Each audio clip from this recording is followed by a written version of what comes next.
John Sari has been at the forefront of the electronic music industry for over 3 decades. His visionary compositional skills have revolutionized today's contemporary electronic music.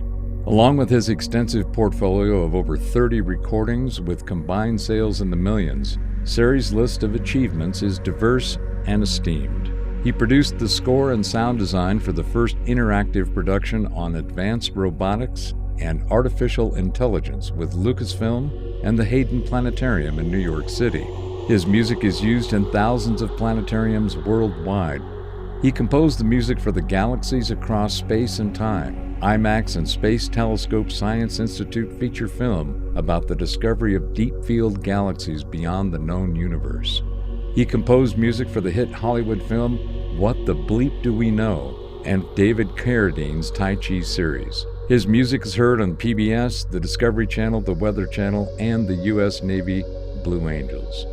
John is a former U.S. Air Force search and rescue pilot with advanced instrument and commercial ratings and holds the coveted Disaster Relief Presidential Award with Valor for his flying in the Deepwater Horizon Gulf oil spill. His music is utilized in the medical community for sleep research, hospice spiritual care, and music therapy for autistic children. John is a spiritual care volunteer for Hospice Atlanta. Well, John Sari, welcome to the Nexus. Thanks for being here, my friend. Thank you very much. My pleasure. Subject of today's show is the sound of space, and in the exploration that I've had over the last several decades is about sound and about space and how they are both independent, yet they are coexistent. They are required for one another, if you will. And John, your work over the last 30 plus years has just been a catalog of creativity, spanning time and space, as it were, with sound. And I'd really like to talk to you about what that concept, what that idea, what that imagery evokes. Because I think one of the things we're seeing in society is a lot of people are starting to have questions about both sound and in particular space and time and all of those wonderful scientific models and methodologies that men, math, models, and machines keep trying to throw their efforts into to try to define. But I think it's really much more fundamental than that. I think there's really an innate aspect of our experience, of our human nature, of the nature of consciousness and the characteristics of consciousness that are very fundamental, they're very subtle, yet they're very profound. And I have to say that your latest release, which we'll play a little bit later, Ascendant Destiny, I think is, of all of the works that I've listened to of yours over the years, is probably one of your finest. Thank you. When I put it on the first time and gave it a spin, I was captivated because I thought, well, I'll put it on the surround sound in the living room. It'll fill the house. I cranked everything up, and I commenced to putz about. And within 5 or 10 minutes, I found myself having to quit my putts and to sit down and just allow myself to be absorbed in it. Tell us a little bit about Ascendant Destiny and how that came about. Well, what I really wanted to do was go for two directions, destiny being a time and ascendant being a direction and a motion. And those two things seem to go together good. Destiny being infinite and ascendant being infinite. So with those two directions being combined, you wanted the music to really give both of those ideas a flavor.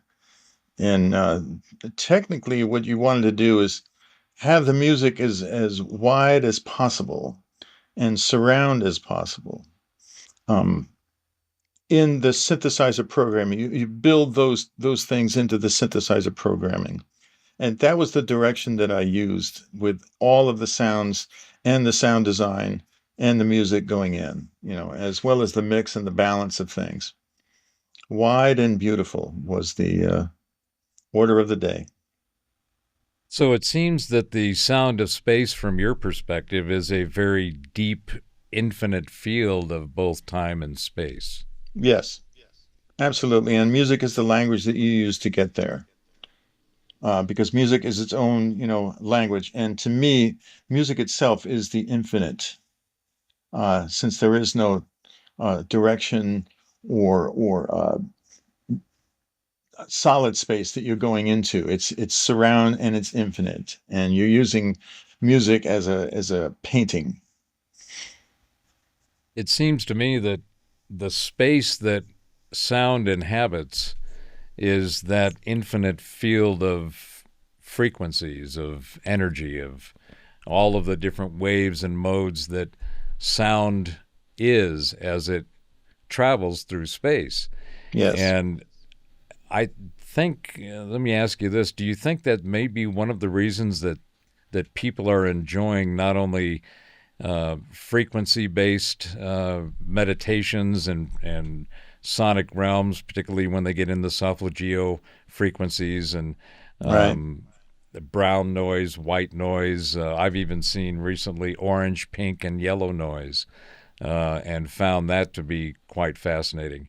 Hmm. But do you think that it's the resonance within space that sound becomes that universal language? Yeah, I think that's exactly where things are going. With synthesizers and the instruments and tools that I'm using, there really is no limit to them. And you can make the most subtle changes and it will open up whole new areas. So when I go to program sounds, I'm moving very slowly on the knobs and the buttons because the slightest change can make, a big difference in where a person's attention is going to go. And so um, it's really my trip as far as where I want to go, and I'm inviting the audience to come along with me, because part of what I say a lot to myself is, I got to get off this planet, you know, and, A and resounding you chorus. take a look at certain things that are going on, and that's the first thing that comes to mind. Is like, I just got to get off this planet.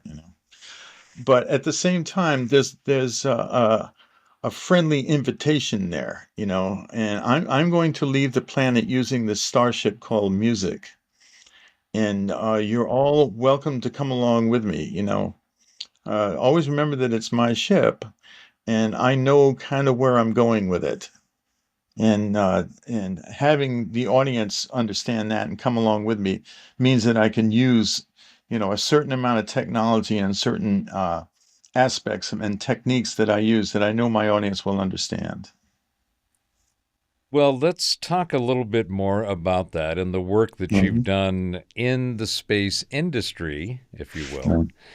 because I think that that is one of the reasons your work. I know that when I saw the performance, the you do a have been doing a regular Christmas performance at the Right. planetariums, and the last one I saw several years ago was just mind-boggling. You are not only entrenched in this and just absorbed into this sonic beauty and realm, but then you have the visuals of the stars. Correct. And if you're in a planetarium, for those who haven't been to one, highly recommend it. But John, talk about that work.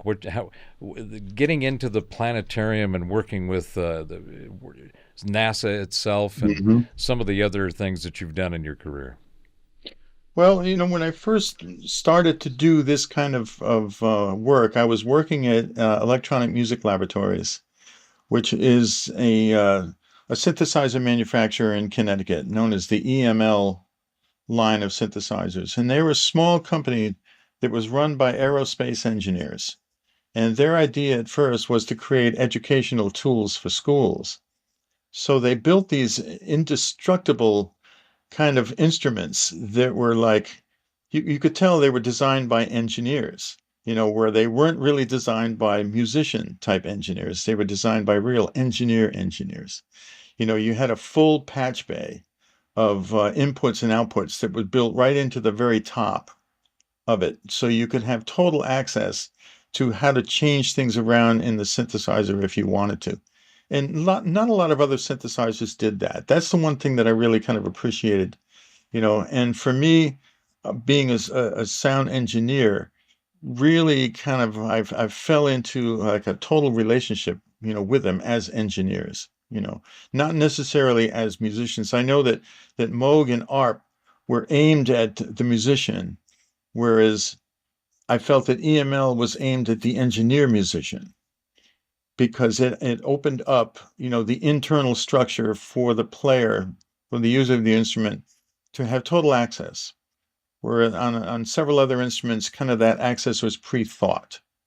So that really helped me, like expand the nature of what I was doing. The other thing was that synthesizers were making these otherworldly sounds. And, to me, it was like, well, who is going to understand this? If I really push the boundaries of these things, who is my audience going to be? And, how am I going to communicate with them? And so a friend of mine said, when he came up to the studio, he said, "Have you ever taken any of this to the planetariums? There's one here in Hartford. You ought to take it down there to them." To me, it was like, why didn't I think of that? Kind of thing. And so I said, wow. So I went down with some demo tapes and played it for the crew down there. And they went, this music is a dream that we've been having. We've been waiting for somebody to come up with sounds like this. And I said, well, I've been, doing this for a while. So this sounds like a real, like, exciting possibility because the planetarium was the only visual aid that I could ever see myself in, as far as doing that kind of thing. And that's why I really kind of specialized in doing concerts in the planetarium, which a lot of musicians never really thought of that, whereas I found it to be a total natural extension of the sounds and the music that I was making, and found that the audience was right there, ready to be appreciative of what I was doing. So when I went to the first few conventions for planetariums, they were blown away. And they Wait, said, wait, wait. They have the planetarium industry has a convention? Yeah, they have several conventions around the world every year. They have regional conventions like the ones in the East Coast, the ones in the West Coast, the ones in the South, the ones in the North, and in different countries. And then they have international conventions where all of them get together at, a large facility in Spain or New York City or Brazil or Canada or something like this. And usually those planetariums are like state-of-the-art monsters. Just they can do anything. They have the best surround sound systems, the best star fields, the best effects. And the people that show up at these conventions are just, aliens as far as I'm concerned. And I consider myself to be one of them, because their minds are so expanded into space already. That's like they were born into it. So, the planetarium field became my home, and it was just a marriage made in heaven. I mean, think the idea that not only did you get into working with the electronic music uh, from the standpoint of an engineer's perspective, Right. when you were talking about it, I was imagining a bunch of guys walking around with pocket protectors and, That's you know, exactly what they looked like when I started to work at Electronic Music Labs. They were aerospace engineers who decided to play with sound modules and things like this, and they were designing synthesizers for the educational system in Connecticut. So they approached it as engineers, not as musicians. And that I found to be fascinating.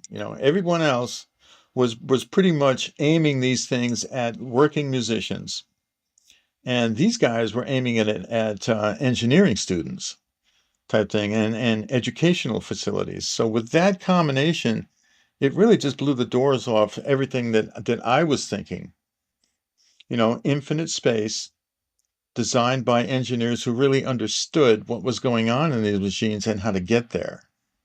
now when you were working with them from the Hmm. sound reproduction perspective, Right. did they have just studio monitors? Did they even get into some of the surround models, or No, they really how didn't. did that All that work? they really had was just a small little recording studio, a small little facility up in the attic of where they were working that would demonstrate the synthesizers. And when I walked in there, they had nobody demonstrating the synths. They had somebody who had just left, and I arrived at just the right time. And they were like, "Do you know what to do with these things? We just make them.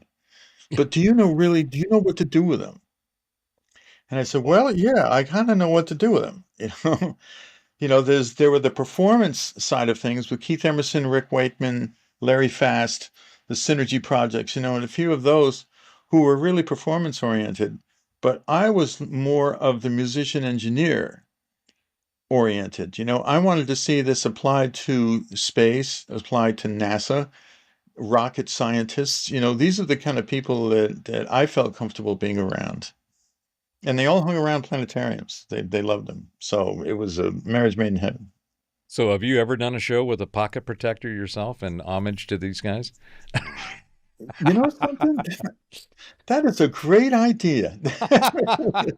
I'm going to wear a pocket protector next time. That's great.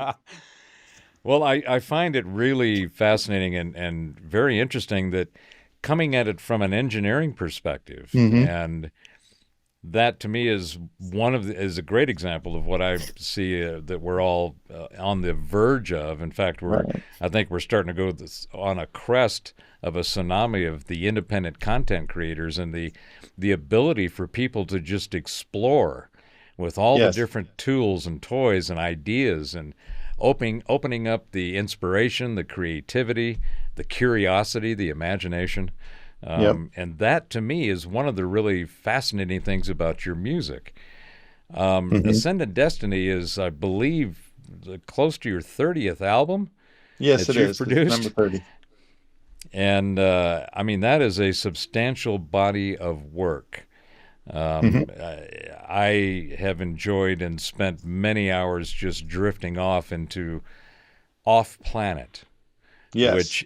which is a very apropos subject for the time right now. We'll just talk a little bit about the idea of what's going on with the whole UFO or ufology or Hmm. ufology, depending on which side you which side you kind of lean towards. But Sure. this whole idea of disclosure, and I've gone on a few rants on various shows about this, but Hmm. everybody's talking about disclosure from the standpoint of, are these things that we're seeing in the sky, are they theirs or are they ours? Hmm. And I think that to me, the whole idea of disclosure is the wrong term. It's really, if you look at what they're talking about disclosure, what's happening is it's not the discussion of whether it's theirs or ours and what percentage of them. Right. Right. The underlying reality is, are we alone? Because even Hmm. if it's 5 or 10% of them being theirs, then clearly we're not alone. Right. And to me, that question was answered millennia ago. Hmm. Every civilization, their cosmologies that we've been able to uncover, decipher, and Sure. decode all has the same kind of story. They all have this: somebody from up there came down here, they gave us stuff, they Hmm. taught us stuff, told us stuff, and hell, maybe they even made us in some way, shape, or form. Yeah. So, I think that the reality is, the term is incorrect. It shouldn't be disclosure; it should be exposure, Exposure. because That's very good. Sure. the folks that have been holding on to this technology for the last at least 7 or 8 or more decades Hmm. have been holding on to technology that, had they released it and let the rest of us children play too in the playground with all the toys, we'd be in a totally different world. And there Yes. may be, Tesla had it right, I think, Heaviside, Maxwell, all of these different Right. engineers, Yep. scientists, they understood the ether. They knew that the ether is there. And despite all of the angst that's going on in the scientific and particularly the quantum and physics worlds, Yeah. the ether is where it's at, and the ether is Yes. what space is. You can't have anything without space. And Correct. I will admit that I have fun going in and poking on the physicists who are all into this grit model, and everything's little billiard balls bouncing off of one another and so forth. Right. Right. And they, the common thing is, the meme is that space is a vacuum, and that means that it's empty.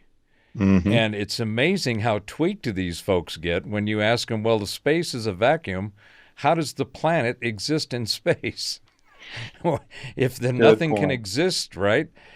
So that's my little rant on the space thing. But I think that for me, what's going on with the disclosure, it's really exposure, and it's exposing the fact that all of this technology has been sequestered and suppressed for decades, and Yeah. it's about to come out. Though I believe we're about to see is a when we get on the other side of this burning dumpster fire that we're all trying to avoid and dance around, that Mm-hmm. the other side is going to be extremely profound in very awesome and beneficial ways, and I think technology is going to be one of the key components of that. Yes. Um, Getting into everything from understanding the reality in the world that we inhabit to how Right. we inhabit it. In Good particular, our point. medical systems, the technologies for sound and light as it Mm-hmm. relates to healing is going to be one of the most fundamental transformations that we'll see in our knowledge base of reality. Which takes me back to what you said about you want to get off planet. Mm-hmm. Our Mm-hmm. our cosmic cousins are coming. They're here, and they're going to be making a lot more noise about what that really means. Yeah. And And what I I'm wouldn't trying be to do, sure, go ahead. go no go ahead. Go ahead. Yeah, what I'm trying to do is kind of give them a musical language or a portal to communicate through. And I think that, because I'm trying to talk to them as well, I kind of know that they're here. They make their presence known sometimes even within the machines, the synthesizers themselves, with some of the ideas that are coming through where your hand will move a certain way over to that knob rather than this one, or this particular technique over to that one. And sometimes I feel like they're in the studio and they're directing some actions that are going on. And to be able to do that means, an emphasis on meditation, because meditation enables you to get out of your own way and let the creativity flow through you in a pure way. And if you're working with machines that are advanced enough, like some of these, the Moogs and the keyboards and the Rolands and everything like that, these people invented, the people who worked on them, there's no doors to these things. They're wide open. And that's how they advertise it as well. They say, no, the creativity's in your hands. We just kick the doors open. These oscillators, filters, envelopes, patch bays, and everything like that are just tools for the infinite mind. And I think that there's some infinite minds out there that are influencing human beings that are playing with these things. That is sometimes, and that's where meditation comes in for me, is like opening myself up to their directions, to their own hands moving through me, to the language that these machines allow you to speak. Ooh, that's Mhm. profound. You essentially, and I have felt this way, and you and I have. We go back a few decades Yes, we in our do. in our experience together, and it's Hmm. always been the connection has always been a very solid resonance of sound and Hmm. being able to understand it, appreciate it, and experience it. Right. Being a musician, I think, is for those who think that it's all them, I think that they're missing a great deal of the creativity that's available to Yes, them. I will agree with that. Yeah. And I think that's what you're talking about. It's actually the channeling of Yes. and being open, being an open vessel for those frequencies, for those ideas, that inspiration, Hmm. those modes of sonic resonance that flow through us all the Yeah. time. But I don't think that people are not only not aware of it as much as they could be, but are not taking advantage of it as much as they should. Yes. Because sound, and it goes back again to your idea or your thought about being off planet and creating Right. this universal space. Music is the language of the universe, in my opinion. Yes, it is. So, It is. It's so far beyond. I mean, it's wide open. Music is a wide open language. It really is an infinite language. And the way that you can take people into space and kind of leave them hanging out there. And like one of my favorite sayings is, I just take you out there. Getting back is up to you. It's I might have to steal that one. Yeah, go right ahead. I mean, that's basically how it feels. And to have these things speak back at you. If you wanted to really say, I want to go, far beyond Pluto, and the synths themselves will let's go. It's like they speak back to you, just with a twist of a knob or an idea or part of a reverb setting or an echo setting or a spatializer setting or something like this. It's an invitation. And sometimes it just really feels like there's another otherworldly presence in the studio with you, directing your hands and your mind and speaking to you through the electronics. It feels like Using that. using them as the tools and the toys for to express the voice, to express Correct. the sound, right? Correct. And sometimes late at night, it really does feel like that in here. Sometimes, yeah, UFOs. Bring them on. Yeah, I, Bring I them on. really, I really enjoy watching all of the hype and hyperbole, sex sizzle, and muss and fuss around UFOs, and then they decided that well, we've got to upgrade the UFO thing, and we're going to now call it Hmm. UAPs or the unidentified aerial phenomena. It's like okay, Area whatever. phenomenon. There's still, as far as most of the people around the world, they're going to look at it as well. That's a UFO. That's unidentified. Hmm. It is flying, and the most of them are. But then Yeah. we have all these other anomalies where you have lights and pulsating orbs and things that don't Right. seem to fall into the category of flying as Yeah. much More as they are interdimensional. being. Sure. Yes. And speaking of that, you're also a pilot. Correct.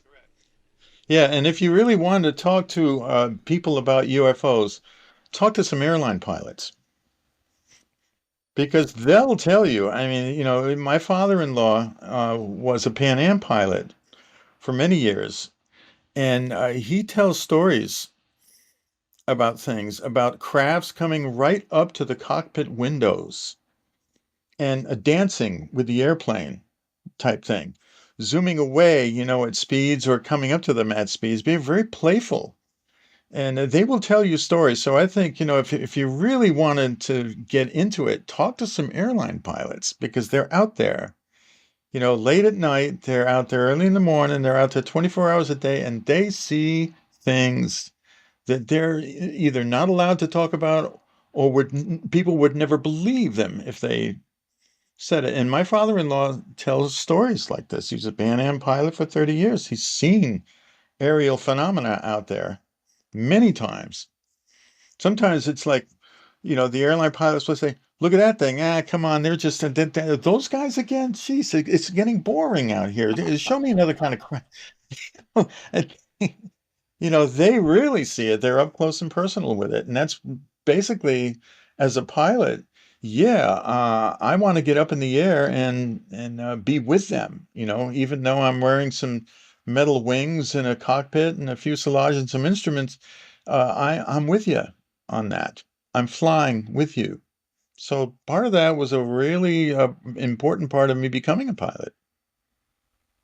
So, have you gotten high enough to where you've been to the edge of the atmosphere and had that little twitch and question, should I go ahead?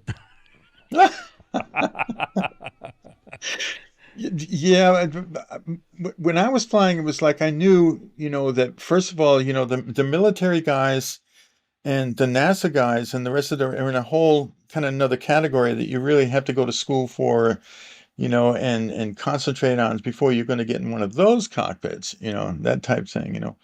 But I've been out there at night sometimes and I've seen some interesting things going faster than normal, zipping across the field of vision.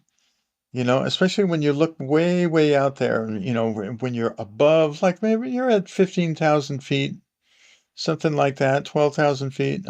You're pretty much up there, and you're going to see some stuff if they're out there, especially at night, early in the morning, especially at night.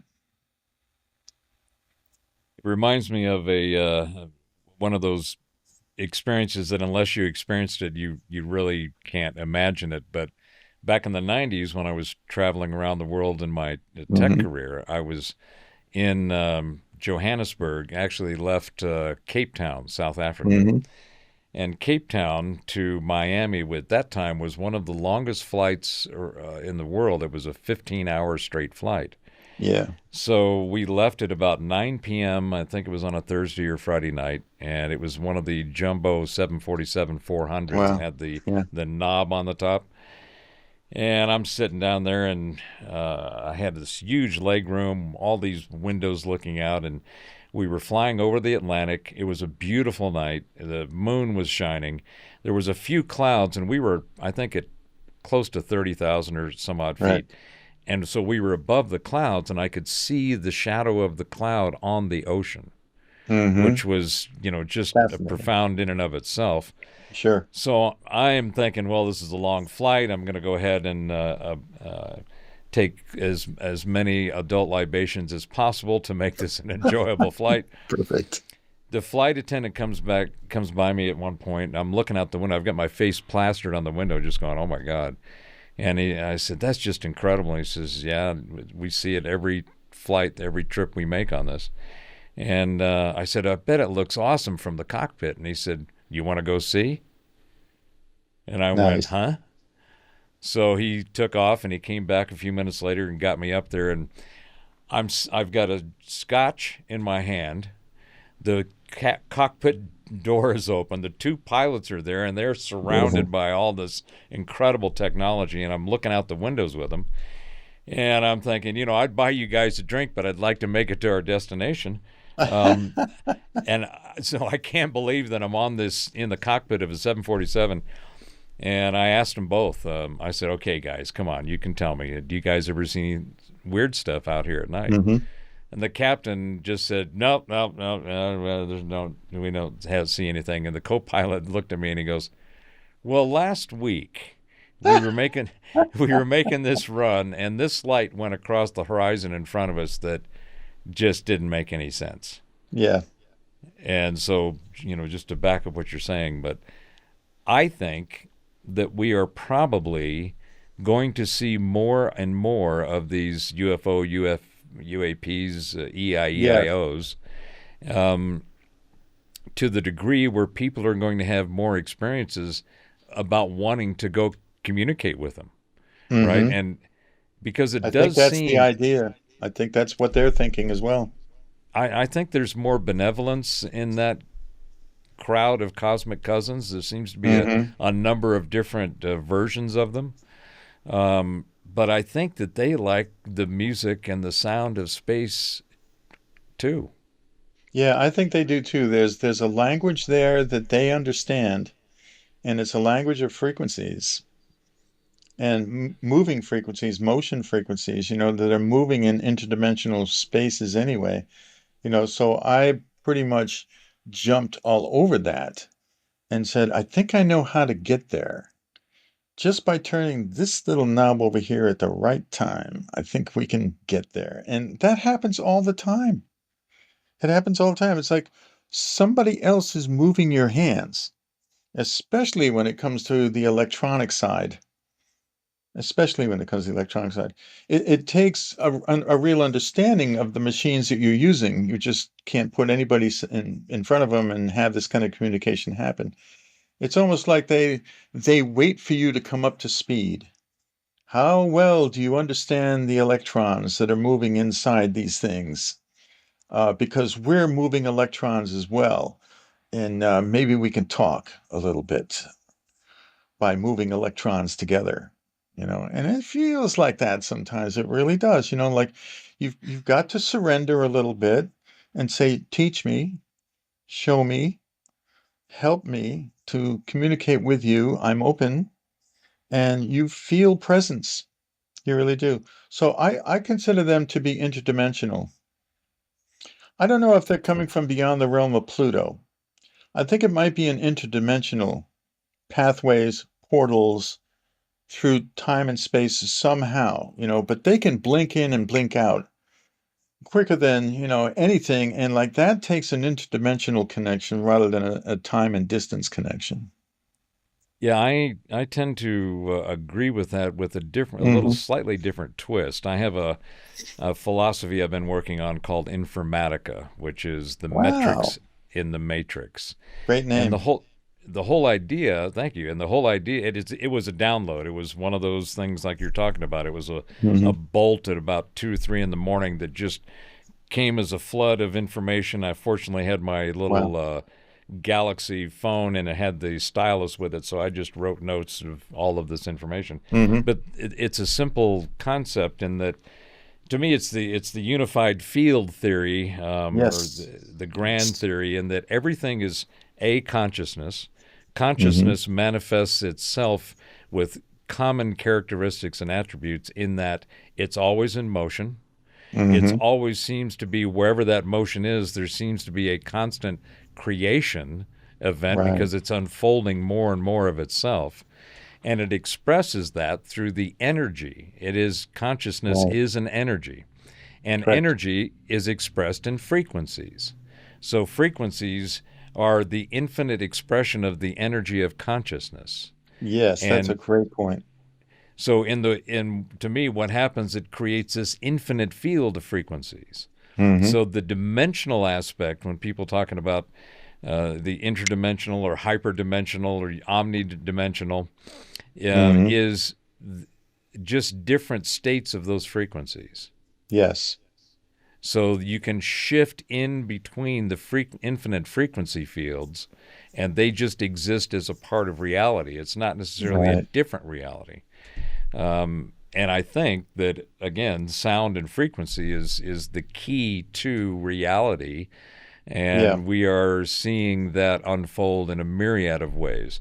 So, Hmm. staying on this topic of space, and in particular your experience with not only working with the planetariums, but Hmm. let's talk about your work with NASA or other Hmm. space admin and institutions, and also with Lucasfilm, and Yeah. how your connection to space from that perspective has unfolded. Hmm. Yeah.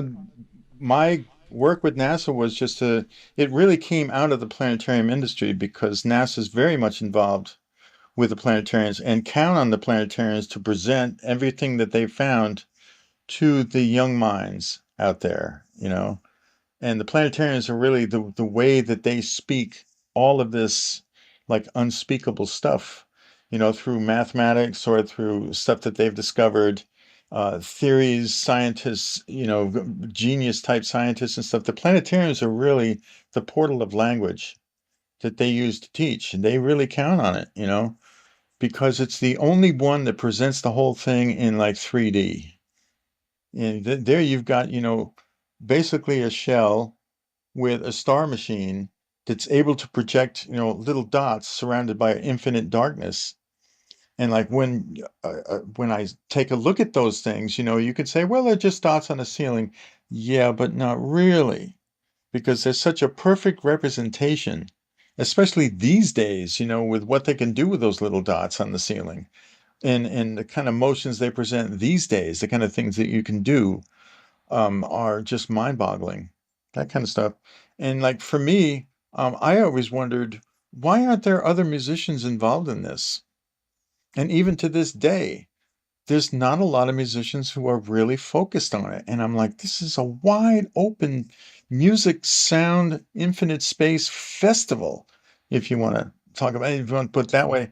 And like, where are you guys? Are you going to leave this whole thing to me? Thank you very much. I'll do it all myself.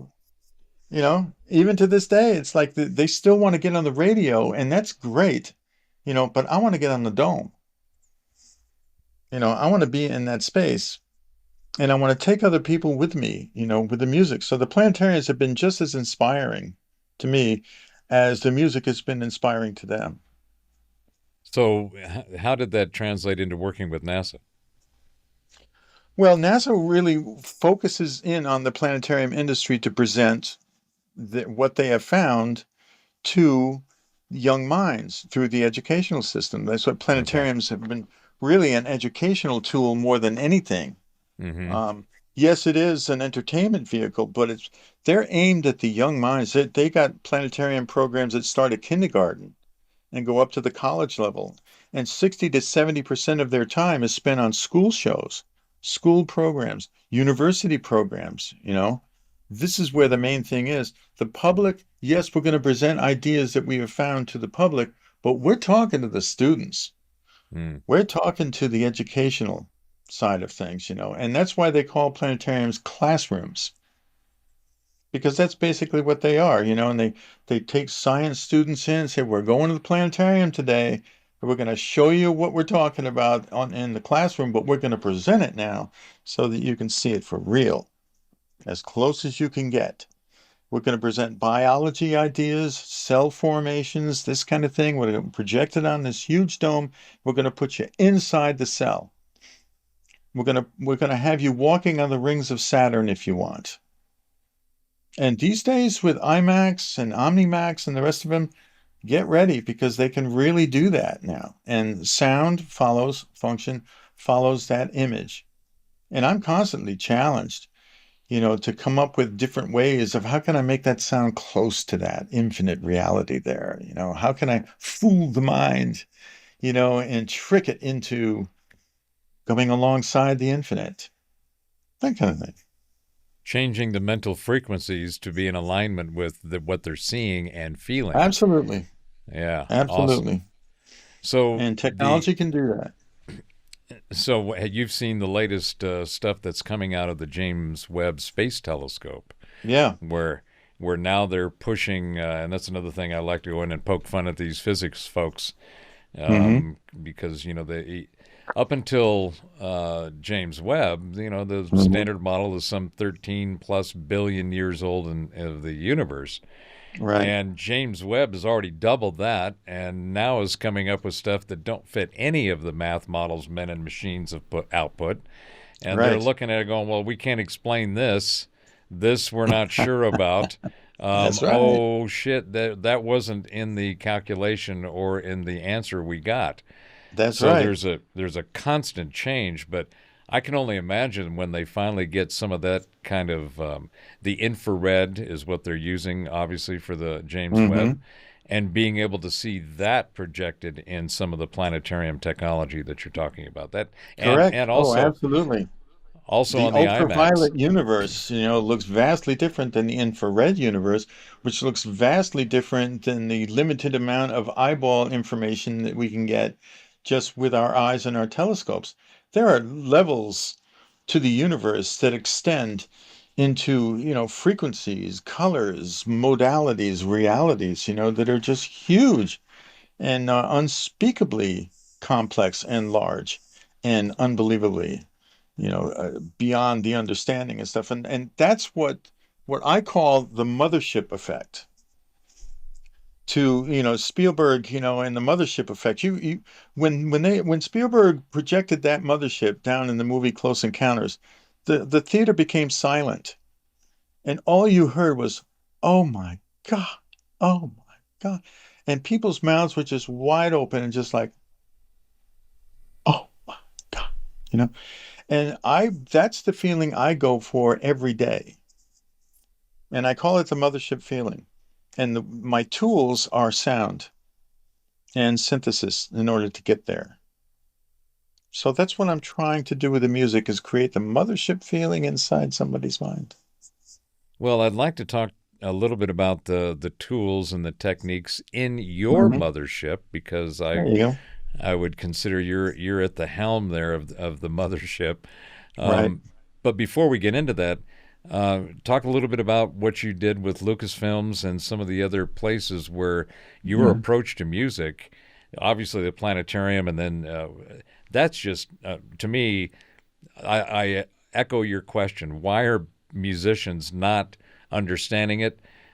You are the Yeah. beneficiary, or you taking advantage of it. You are a beneficiary of it, so they're just leaving it up to you. So I envy you in that you've got this Yeah. place where nobody else is playing. And you're like, okay, well, I'll bring my ball and bat, and I'll come out here and play some. Hmm. Um, but talk a little bit about the Lucasfilm works and things you've done there. Yeah. Well, Lucasfilm basically wants to, get a hold of education, the same way is like and a lot of their programs are now being education based, where they're getting into university, getting into the schools a little bit, because they know that they have a captive audience, and they're tacking onto that. So they have a whole educational thing going on that you don't really hear too much about. But Hmm. they're using university classrooms and elementary schools, to present big ideas like this, starting at Star Wars and going beyond with that kind of thing. So education to them is very, very big. There's a whole educational division that Lucasfilm has come up with and is working with in the universities, in schools, in classrooms, that type of thing. Nice. So Yeah, so you they're are, into it. They know how young and how pliable the young minds are, how open they are. And George Lucas is a kid. He's been one of us for forever, and he has come out and said, "I maintain my childhood as much as I possibly can. I am a child of the universe. I just have incredible tools to work with." So he's now one of us. I totally agree with that. I think Spielberg Hmm. is he's either an alien or he's a hybrid or something. Yeah, I the think same way. The same he way. might be in How that would you like same, to attend a dinner between those two? Sitting down at a restaurant, what do they talk about? Unbelievable that's got stuff. to be, Those minds, infinite minds with, wonderful tools to work with. Lucas and Spielberg are, they're alien. They yeah, I really mean, are. that's got to be a serious cosmic conversation going on there. Yes, Um, definitely. Now, the movie What the Bleep Do You Know or Do We Know? Hmm. You were involved with that. Talk about that a Correct. little bit. Because that kind of ties into this whole conversation we're having about space and our cousins and God knows what else is out there Yeah, that we're about to find. yeah. Well, that whole idea was the brainchild, of a couple of people who wanted to go in the classrooms and say, we want to push the boundaries of knowledge. How far out does knowledge reach? And we want to be able to bring that into a focus, into a way that people will understand, just how broad-based real knowledge is. So we're going to find the smartest scientists, the smartest physicists, the wacky imaginary type people out there, and we're just going to talk to them. We're going to let them present their ideas. We're going to throw some visuals up there, but it's really the talking and the ideas that they were presenting, that brought people into it. And they said, it was the funny story is, when they first came out with that movie, or when they were putting it together, they were going to call it something different, which was, what the F do we know? Mm. And they were going to use that phrase, if you get my drift Oh, here. yeah. So a lot of people said, if you think you're going to get that word into the movie theaters and impress a bunch of people, you're wrong. They're not going to let you go with that title. They're simply not going to let you go with that title. So the brainiacs got together, the people and they said, well, how do we say this? Well, what do you think? Every single time that word is used somewhere, it's bleeped, right? They bleep it out. So they went, yeah, that works. What the bleep do we know? So the whole thing was like a happy accident where they wanted to say it, but they couldn't say it, but they found a way. They found a way to say it. What the bleep do we know? And just that word, was enough to just trigger the imagination of so many people. That whole thing. So when I first was approached, they were planning on using that bad word, you know.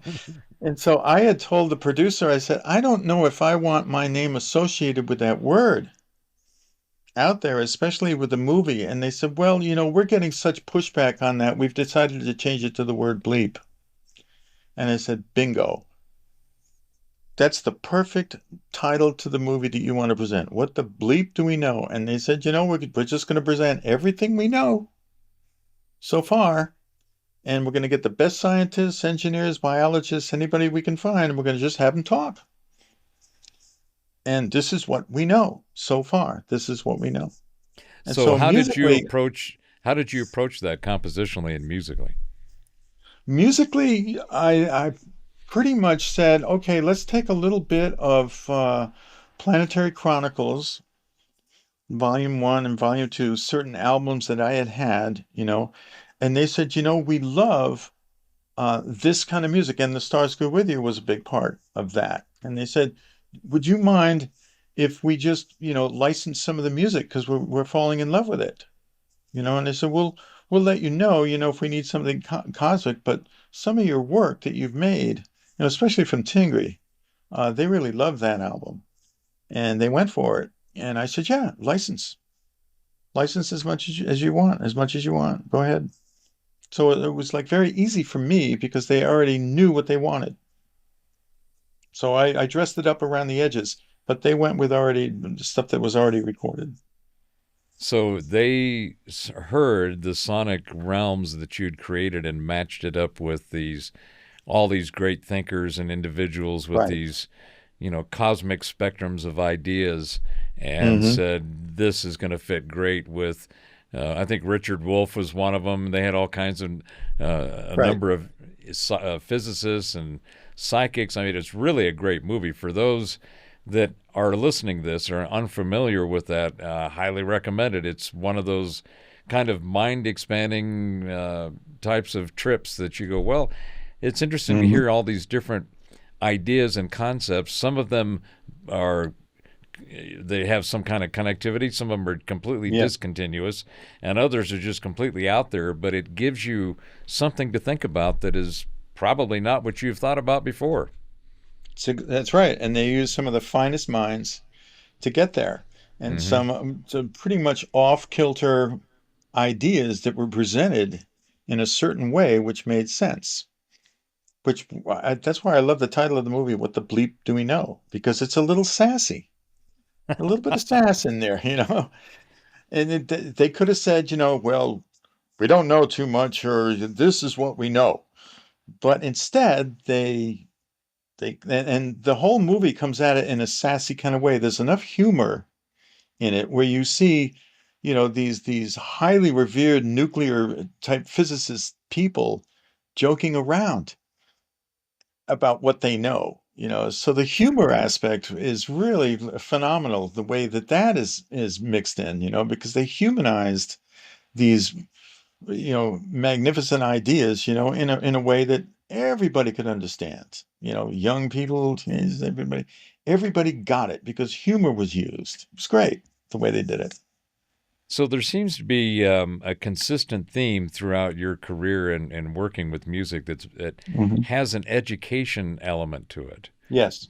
There's a lot of commonality between all the different works that you've done, the different institutions Hmm. and people that you've worked with. And I think that that's also one of the important things we're seeing is the rise of the independent content creators is Correct. the education field is going to change dramatically from the brick and mortar institutionalized academic models that we have now, Hmm. which, just as a side commentary, I think that they've all failed miserably and for a number of reasons. But that transformation is going to come as a result of things like what we're doing right now. The Right. technology for individuals to be able to put their ideas, however wacky, strange, in, out, or wherever they may come from or be, to be able to put them out there for people to consume and learn from on their Hmm. own. Yes. And Yes. your work has that. As I think about it, it's not surprising to me that I feel enlightened and my imagination and curiosity is piqued when I listen to your music. Yes. There's a little technique that I use where silence becomes a musical instrument. And so that's, synthesizers have gotten a reputation for being able to make, all kinds of sounds, and in some degrees, there's a little bit too much in there. So my thinking was use silence as a musical instrument in your compositions. It could be the silence of texture, or it could be the silence of notes, or it could be absolute silence. But every way, there's always an element around each sound that I make, or a lot of the programming that I do, that has a kind of a halo of silence around it. And that's really important to me is to be able to leave enough. room in there for a person's imagination and appreciation to have room to just repose and relax without throwing too many notes at them or too much composition at them. No, back that off and use silence as a language. Silence is space. Yeah, absolutely. There it is. There's not a lot of sound in space out there. It's basically as silent as silence gets. There's nothing for sound to bounce off of out there. It At, goes on forever.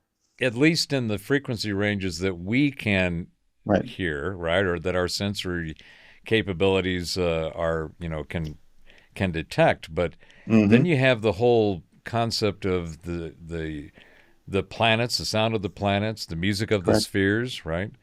That those are all frequencies that we just can't pick up with our biological meat sacks that we are using where our sensory systems Yeah. are embedded. But um, when you said the use of silence, it reminded me of, I think it might have been Miles Davis, but there was a number of jazz folks that parroted this same idea, which is a Hmm. great musician knows when not to play. Yes, absolutely. Write that one down. A great musician knows when not to play. Silence is a musical instrument, and you got to compose the silence. Well, silence is a sound, Yeah, right? It absolutely. just because we have a certain perspective or view that we've been either given or adopted or come up with on our own, there's so Hmm. much more to sound, which Yes. I think this would be a great time to bring in a little bit of your new album, Sure. Ascendant Destiny. So I'm going to share the screen and we'll play a few moments of the beginning of this. And I want to encourage people to, and the links will be in the description below, but please go to jonserrie.com. That's JONNSERRIE.com. And you can learn all about John's work, all of Hmm. his biography, all of the 30 albums that he's put out, as well as some others. But I encourage you to take a look and a listen. You will not only be very pleased that you did, but you'll find a realm of sound and music that is something you may not have known that was out there that you will really resonate with. Let's have a little listen to Ascendant Destiny from Jon Serrie.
simply just stellar. Thank you, my friend. Very much. It was interesting. It had a very emotive power to it in a very calm and peaceful place. Hmm. Yeah, that was the point of the exercise, basically. You wanted to present a very powerful image, but at the same way, a very glossy feeling to it, very wide, very comforting in that way. It definitely, you definitely achieved that. Hmm. I find that being able to be in that creative space, the place in space where the creativity comes in and it resonates Hmm. and it flows through you, is something you do with just an exceptional mastery in your work. Thank you very much. So let's talk about, how do you make something like this? What what are the tools, the toys, and you talked a little bit about the technique of silence, Hmm. but there's a lot more than silence going on here, my friend. How do you do Oh, this? yes. Well, sometimes I will use like an astronomy book that's filled with like beautiful images, and I'll use that as sheet music and pretty much concentrate on, a way to translate what I'm seeing into a musical image. Another way is reading science fiction pretty much on a constant basis. I don't really read anything else except science fiction.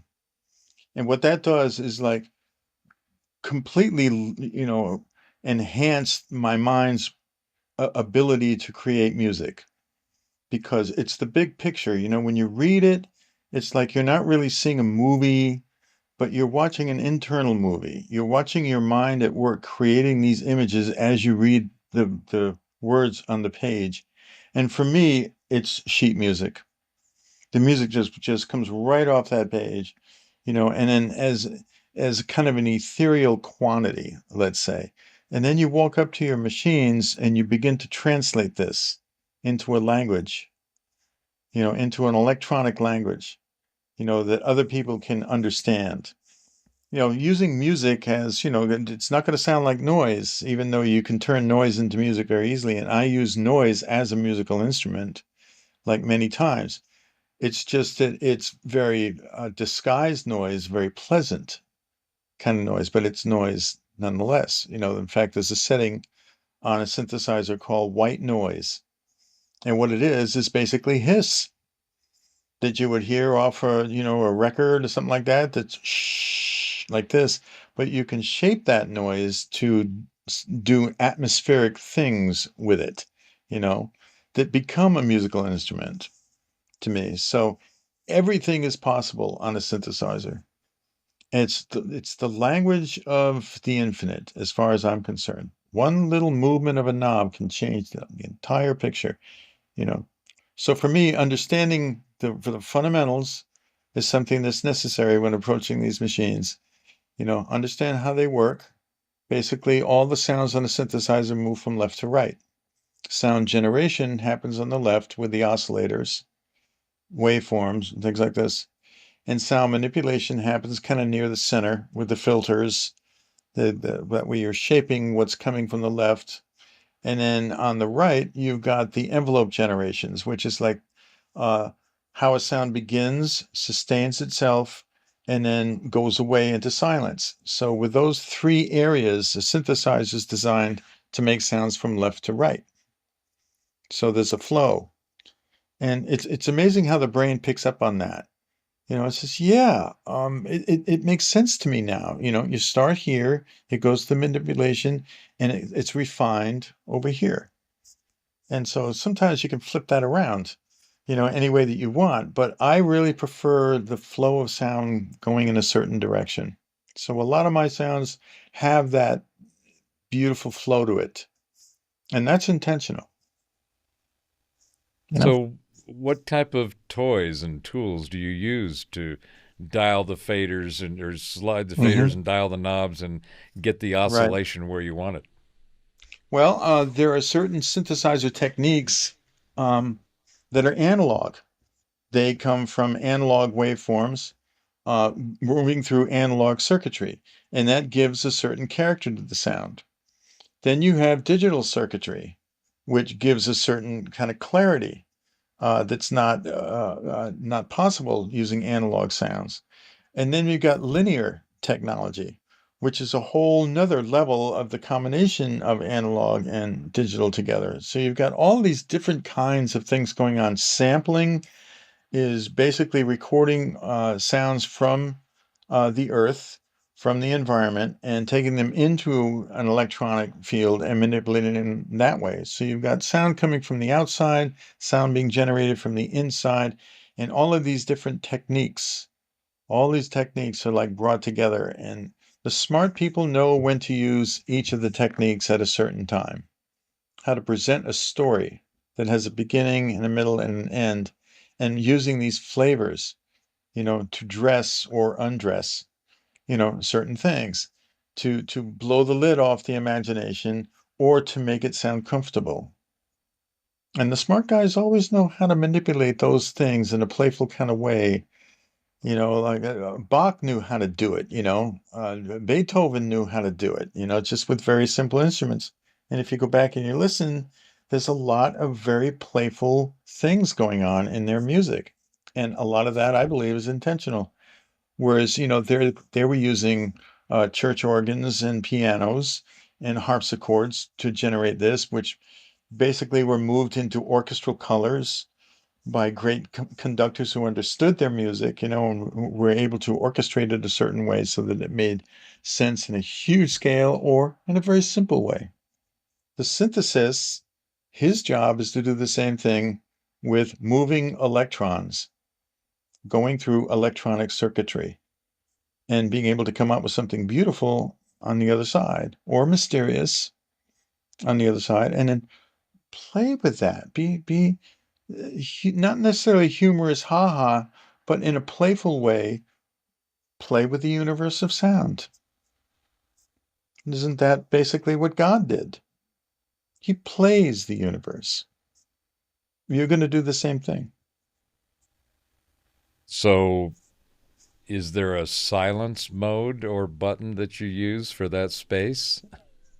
That basically comes from the imagination, comes from the mind. Mm. You would want a sound to go through a certain passage and then take it away and leave a space where, the mind is moving along, and all of a sudden there's just this empty space that you kind of fall through. There's a little cushion down there, but you've taken away, all of the things that you would hold on to, like melody, for instance, or beginnings and ends of things. You're going to remove all that and all of a sudden leave them floating in a field of energy, of musical energy, and then you're going to bring them back. Or maybe you're going to leave them out there. That's the thing. It's like, I'm going to take you out there. Getting back is up to you. I'm going to make it easy on you, but sometimes I'm not going to make it easy on you. I'm going to play with the whole idea of linear, and I'm going to take that away and leave you in a cloud. And with these instruments, this kind of technology, it's very easy to do if you know how the instruments work.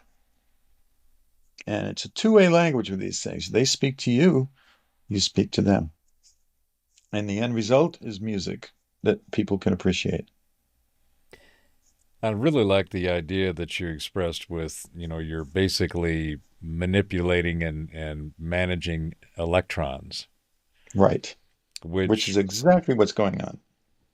which oddly enough takes us full circle back to you working with the engineers and all the pocket protector folks Mm-hmm. and focusing it from that scientific engineering perspective, and how all that has been a consistent, again, a theme just like education, but it's been a Yes. consistent theme throughout your work. Mm-hmm. Because, in the early days, like in the beginning, when I first got into electronic music, I was fortunate enough to have a synthesizer manufacturer 30 miles from my house. One of the main manufacturers of synthesized music was sitting there, in Vernon, Connecticut. I was living in Hartford. And so I had the opportunity to go there in the morning and watch them not only build the synthesizers, but also discover new technologies as they were discovered and how they put them in there. And then they would give them to me and say, see what you can do with this. I just invented this thing. See what you can do with that. Does this make sense musically? Does it make sense not musically? And I would go both ways and say, keep on bringing it. You guys are geniuses. You're manipulating the electronics and stuff. You're generating that. But I'm manipulating the higher end of it with the music moving the electrons through circuits that you guys made. So it was a great thing. They would say, we don't know anything about music. We're just working with like knobs and dials and electrons. And I said, well, I don't know anything about, electronics or engineering than what you guys know, but look at the communication that's happening here. You know, we come together, the engineers and the music, and we end up making this. And it's amazing how that whole thing happened. That was in 75, 76, 77, when electronic music was very, very young. And these things were being discovered on a daily basis. And you were there. We got this little circuit, I don't know, we call it sample and hold. Oh, that's an engineering term, but we have no idea how to make music with this thing. Could you make sense of this? And I would take it up to the studio and go, holy mackerel, are you sure you guys don't know what you're doing? This is a universe you just threw at me. Wow. And it was that kind of communication between the engineers and the artists that was totally, 100% both ways.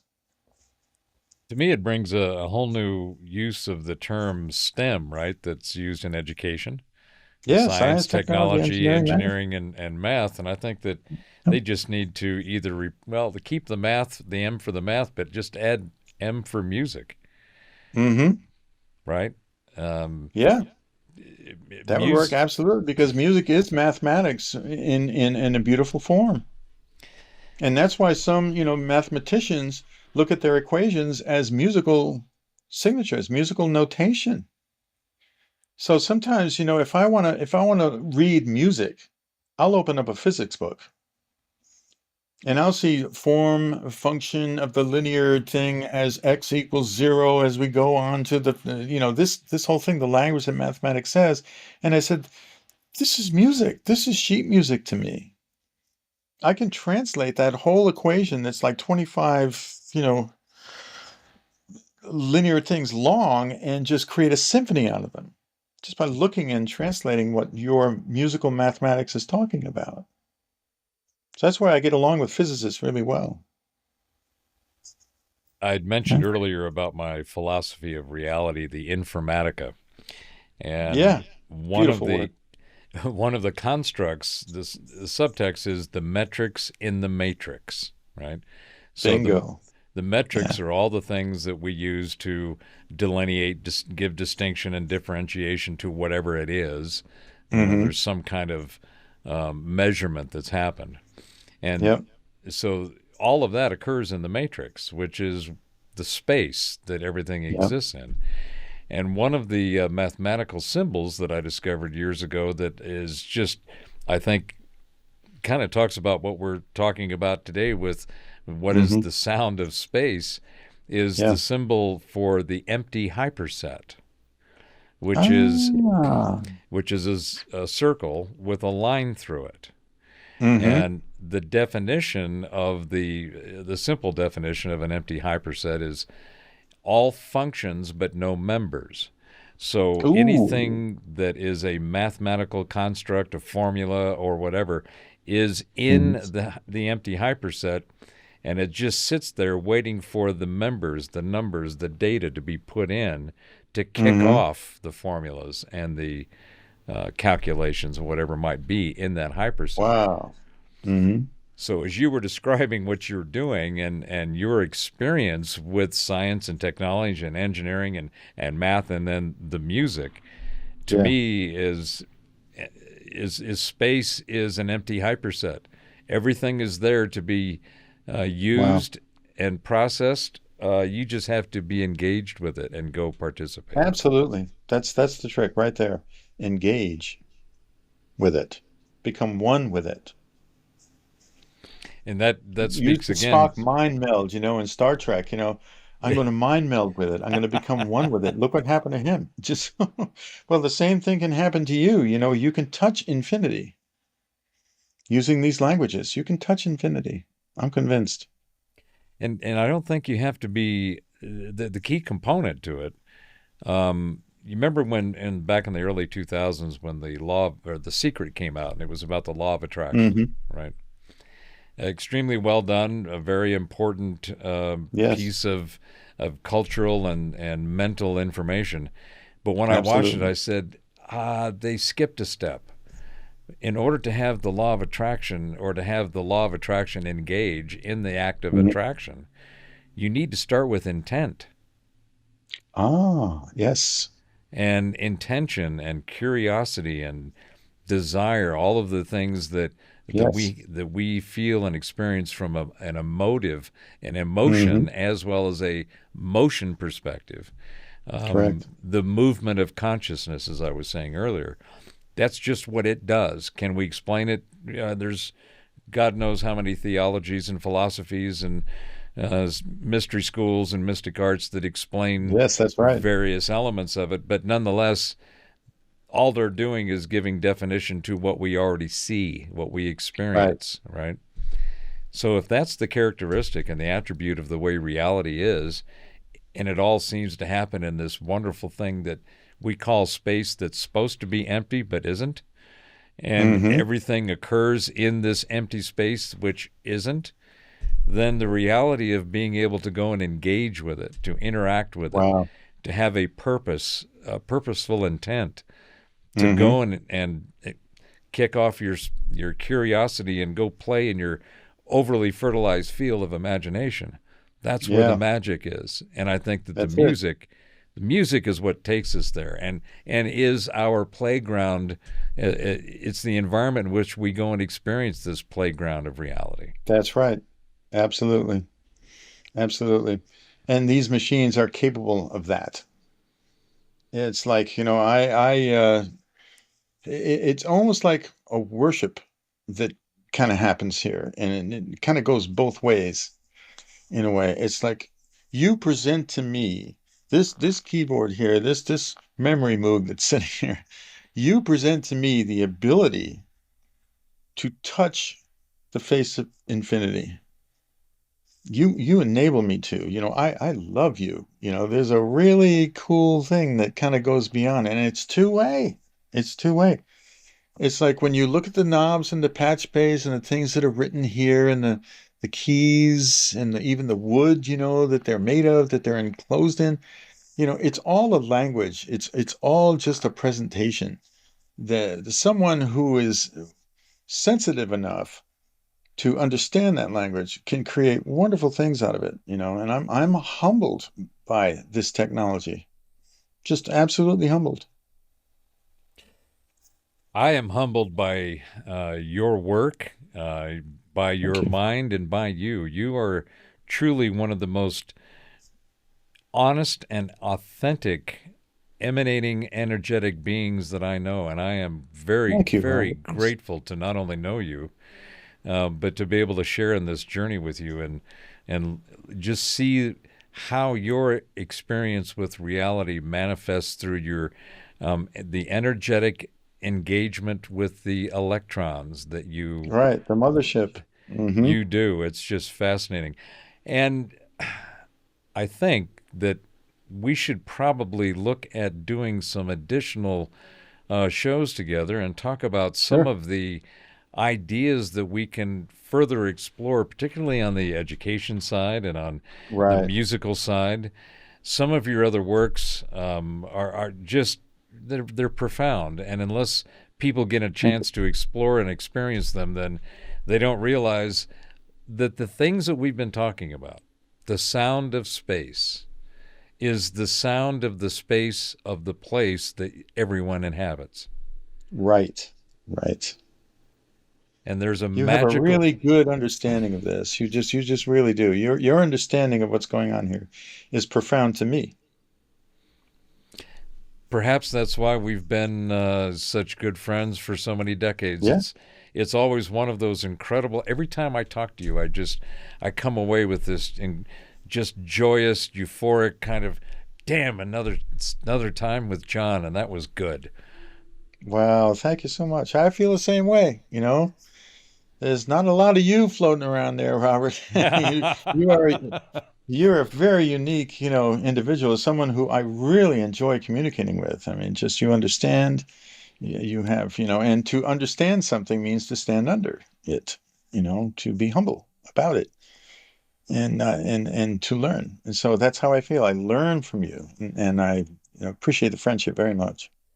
Well, gratitude to you, my friend. This has been an Hmm. outstanding conversation. I'm looking forward to seeing what other people think and what they glean from this, because I think there's a lot of things. It's interesting how we started Hmm. with the sound of space and went all the way around the solar system, if you will, and have kind of come Yeah, back. We've traveled and taken a look at various planetary stops and moons, and maybe even danced on a comet or two in the there it conversation. is. Yeah, yeah, So yeah. thank you very much, John. It's been my honor and pleasure to have you here. Well, thank you, Robert. It has been an honor and pleasure for me too. I appreciate it very much. Thanks for listening to this episode of the Nexus Nextcast. You can find us on YouTube, Facebook, and Rumble. And please like, share, and subscribe.